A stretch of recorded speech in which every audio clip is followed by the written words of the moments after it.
লক্ষ্য করুন ভক্তগণ, মনের ময়লা কেটে গিয়ে দেহ হয় রে নির্মল। তাদের দেহখানা নির্মল হয় যাদের কৃষ্ণ নাম শুনে যাদের নয়ন বাড়ি হয়। ভক্তগণ, এই যে হলো হরির নাম মহাযজ্ঞ, এটা হরির নাম মহাযজ্ঞ না, এটা হচ্ছে হরির নাম মহাযজ্ঞ। আমরা জানি একটা যজ্ঞ দান করতে হলে, একটা যজ্ঞ দান করতে হলে কাষ্ঠ লাগে, একটা যজ্ঞ দান করতে হলে কৃত লাগে। তো আজকে যে হরির নাম মহাযজ্ঞ, এই হরির নাম মহাযজ্ঞের কাষ্ঠ কি আর হরির নাম মহাযজ্ঞের কৃত কি বল?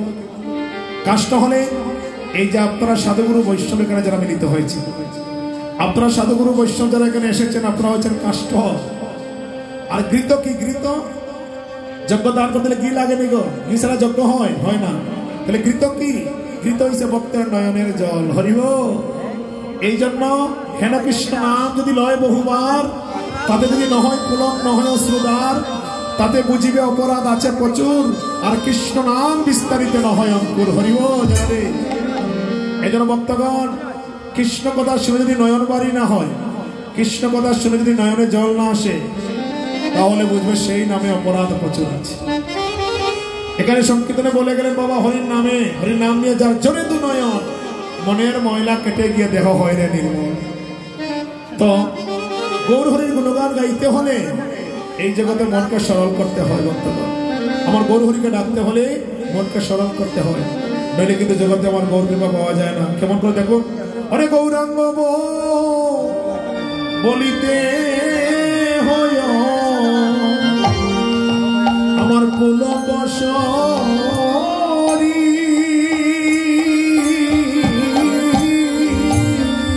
অরে গৌরাঙ্গ বলিতে হয়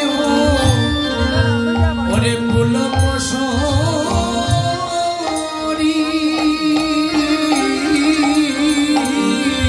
বলি হরি হরি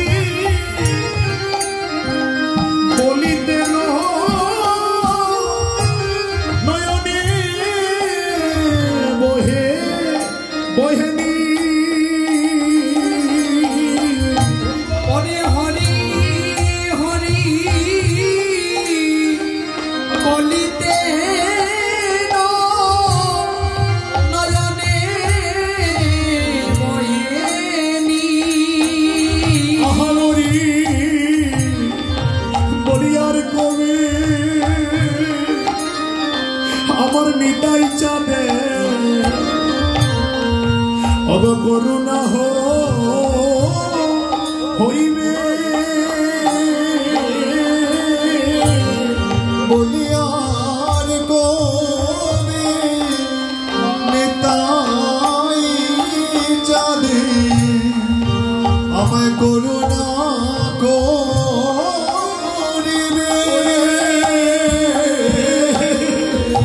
বলিয়ার কবে আমার নিতা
ছাড়িয়া কবে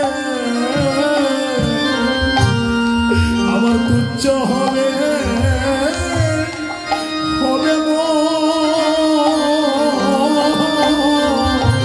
হবে বিষয় ছাড়িয়া কবে আমার হবে তুচ্ছ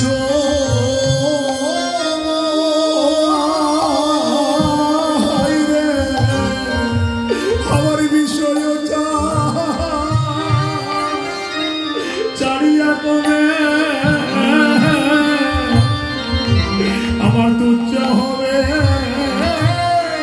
হবে মনে বিষয় ছাড়িয়া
মনে তুচ্ছ হবে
আমার ভাগ্যে কি হবে না রে